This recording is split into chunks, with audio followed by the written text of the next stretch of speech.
Hey friends, welcome to a new video. How are you doing? Thank you so much for taking your time to click in. If it's your first time meeting me, my name is Mecca.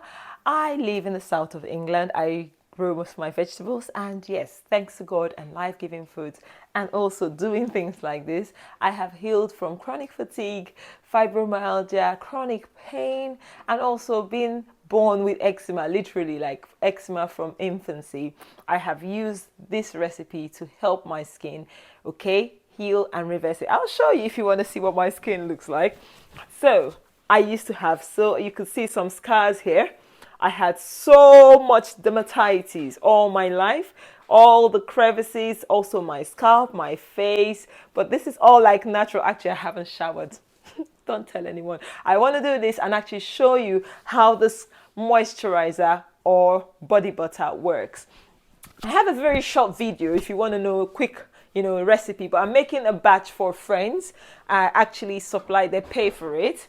So I wanted to get you guys to see how I do this. So starting with beeswax. Now these are beeswax. This is like your wax. It's a thick thing. It's really solid. It needs a lot of heat to melt it. I have already taken the liberties to do that just to cut the time. So we're going to try and make this quick. I started melting it in a double boiler. Essentially, you have your water in a pot and then you have your wax. Now, if you see that, it's already solidifying again. So I'm just going to put the heat up and let that melt really fast. Try not to get water when you're melting it. In this process, you just put it not too hot. Obviously, we're doing fairly cold press. We don't want to heat or overheat our product. Now, this is shea, and this has been melted as well, simply because we want to add it hot into the beeswax. If you add it cold into the beeswax, what will happen is everything will solidify again and you end up remelting the whole thing, which is more difficult when you have beeswax solid. So I've melted shea butter. This is a lump. I'll show you a little clip of what it looked like. I put it in the oven at about 50-60 degrees. Ingredients that we need, let me show you every single ingredient. Forget that. This is my infused herbal oil. So I use a bit of olive oil. I have dandelion and nettles dehydrated and then infused for weeks to months, or how long I have it. And you have this beautiful herbal oil. This here is magnesium oil. It's not oil, magnesium oil. It's essentially magnesium dissolved in water, magnesium flakes, not Epsom salt, magnesium. And so that's magnesium oil. We also have coconut oil, coconut butter. This dissolves quite easily at room temperature, so I'm not going to melt this separately. I'm just going to add it and melt. And then I have some Manuka honey, whatever honey you've got, a little bit, not a lot of honey. I try to do organic. Listen, our skin is our biggest organs, so I try to ensure whatever I put on the skin is something we can actually eat. Just have that in mind, because your skin absorbs what you put on it, and if you put toxins in it, if you put chemicals there, it will absorb it, and there could be hormone disruptors, and they could also affect healing. And for me, that I had eczema from infancy, I really have to be careful what I put on it. And this thing has helped even friends, a friend with children with eczema and stuff. It's not a cure, because eczema is an autoimmune condition. So if you don't know, eczema is not a physical, just a skin problem. That's why my parents treated the eczema being a child, but they didn't realize that it's an autoimmune condition and they needed to treat me from inside. And that's how I have healed this, fibromyalgia and every other myriad of things. I believe my DNA was affected from infancy or from even in utero, but that's a story for another day, because your health starts from before you're even fertilized as an egg. Yeah, that's where the whole thing begins. So if the DNA of your parents are already affected, or the environment they live in can affect your DNA, and then eventually it can impact on the child's health. Anyway, so that's why I'm talking about using organic. I use a bit of essential oils. I also use vanilla fragrance oil. It's not an essential oil, but I add a little bit of it. I found it's not irritant, so I use it. I'm going to use some rose geranium and some frankincense essential oil and some natural vitamin E. Just a little bit of that there. Okay, friends, I've just made a batch for someone that doesn't want coconut oil. So this one goes to the fridge. Now that's ready. I have melted the beeswax. So this is what I was saying. I actually found out my color was really messy. So I don't know, when I edit it, I'll probably take that part out and start again, but I'll try not to waste too much time in the video. This is what your melted beeswax looks like. Today I'm making a big batch. Like I said, we're making a really big batch. So we're going to use 1 kilogram of shea. That's it. And now it's back onto the double boiler. Really low at this time, really low temperature. And I'm going to go ahead and mix.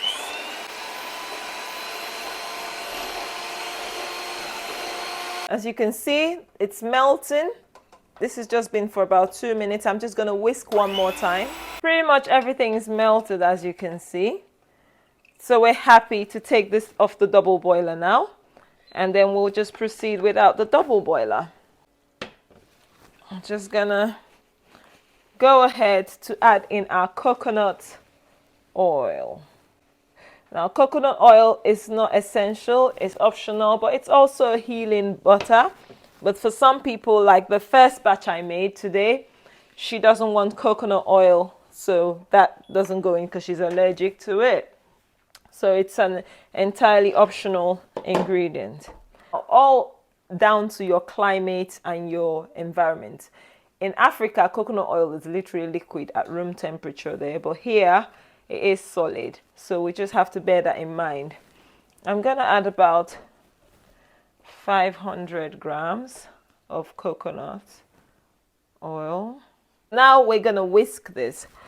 You can go ahead and add the other things like the oils, but I'm gonna whisk this first. I try to do this in steps. There's no rush when you're making your body butter. You want to ensure that it's all nice and creamy. So this is why. So the coconut oil melts pretty quick because it's literally liquid at room temperature and it doesn't take any time whatsoever to melt. So it doesn't need a double boiler or anything like that. And it helps bring this temperature up, down. So we want to cool this off as well as we've heated it up like I explained.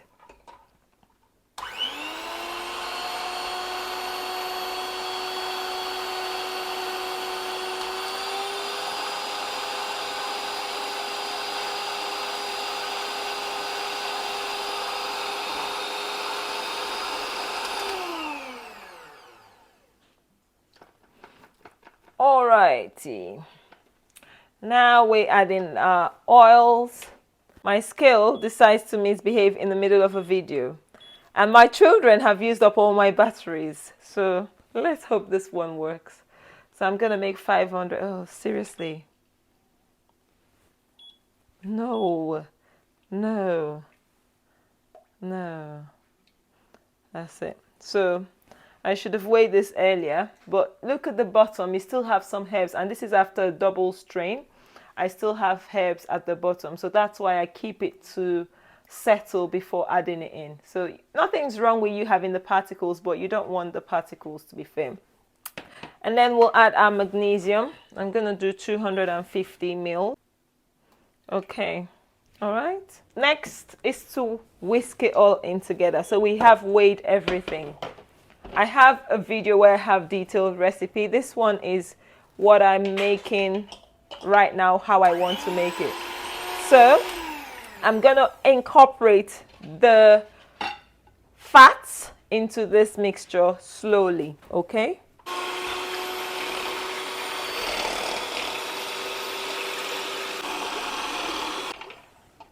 Okay, this is mixing nicely.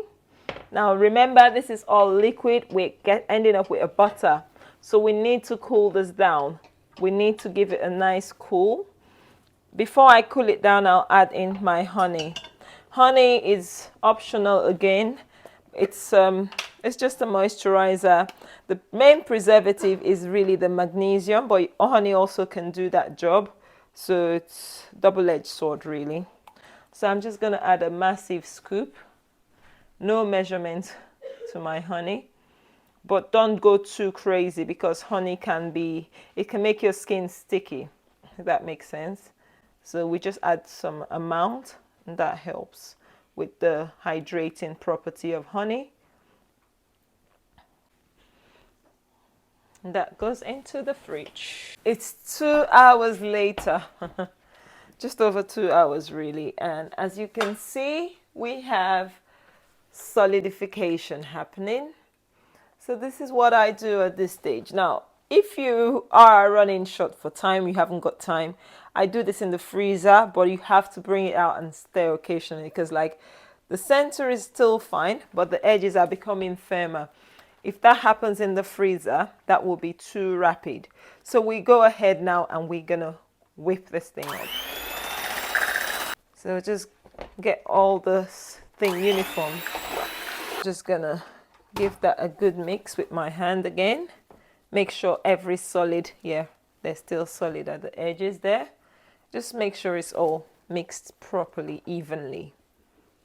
And then it's gonna go back into the fridge for another hour or thereabouts. Put away. Finally. I think I left it too long now, but that's fine. It's literally strong enough to whip, but this will mean I have to be very careful whipping it because it's almost solid. So I'm just going to start whipping it.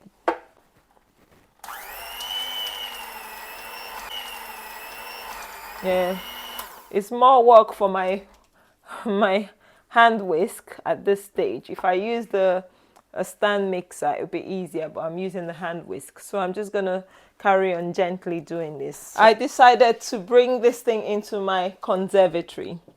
Let me show you what it's looking like at the moment. It's gotten a little bit softer because like I explained to you, it needed to be soft. Yeah, the texture there is looking lighter in the middle, as you can see. So I have a lot of whipping to do, and I need to just do this, and we'll show you when we're done whipping how nice and creamy this is. Using a stand mixer for this quantity would have been the best decision, but somehow I didn't think I needed one. Yeah, I'll use my stand mixer next time. It's just too slippery. It's easier when I have a handle to fiddle, really. It's actually whisking nicely. Let me show you the difference. So see here and that, you can see it's looking lighter, but I need it really whipped and I need to mix it properly. So I'm gonna just scoop, do it in 2 batches. That's what's gonna happen here. Yeah, it's a lot more manageable. A lot more manageable. So I'm going to go ahead and add my vitamin E oil. I don't really have measurements, but maybe 10 ml into this 2-liter jug. And then the essential oils, so some frankincense.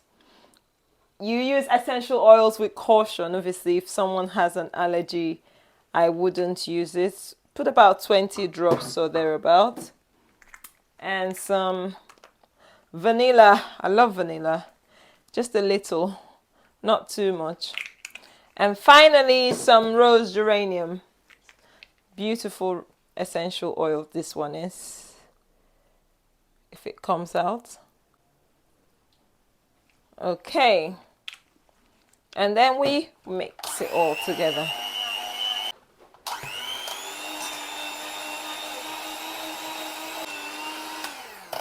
At this stage, this is nicely whipped. Let's look at the difference. Now this one has not been whipped properly. Obviously you saw we were struggling with the space. So I'm gonna scoop this into that when I take that out and give this the same whip. So look at the texture difference. So I'm just gonna bring this all together.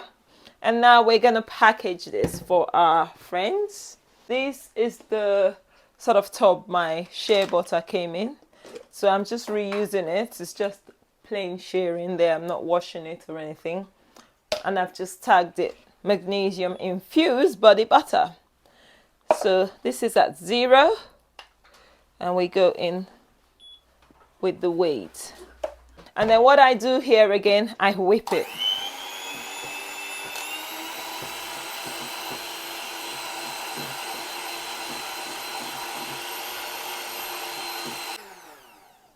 And that's how we leave it looking nice and fluffy. 651 grams, and that is a tub. I'll probably stop doing it in this size anyway. This is it. Beautiful body butter. Let me show you what it's like to rub it in. So this is what it looks like. Nice and soft and melts. So this is how you just apply a little. You don't need a lot. A little goes a long way, as you can see. And this keeps you moisturized, hydrated all day long. Guys, you don't have to use this on your face, but my children have been using this on their face. I just use a simple face cream. But this is our body butter, and it's healing. Like I did show you, my skin, I haven't used steroids. I used to be covered in eczema. Obviously, eating my diet has made a difference, but the skincare has also made a huge difference. If you've enjoyed this video, if it's added any value to you, give us a thumbs up. And guys, please subscribe, join the family, let us grow together, reach more people. Okay, if this video has added any value to you, I'm sharing my full recipe. There's no secret ingredient that I haven't shown you, because you can see the ingredients are like good quality, but it is worth it. Like, look, my skin is not shiny, oily, but it's not dry. It's nicely hydrated. And that's the whole goal here. Hydrate, moisturize, and heal your skin from inside and outside as well. Anyway, thank you once again for watching. And until next time, I'll see you in another video. Bye.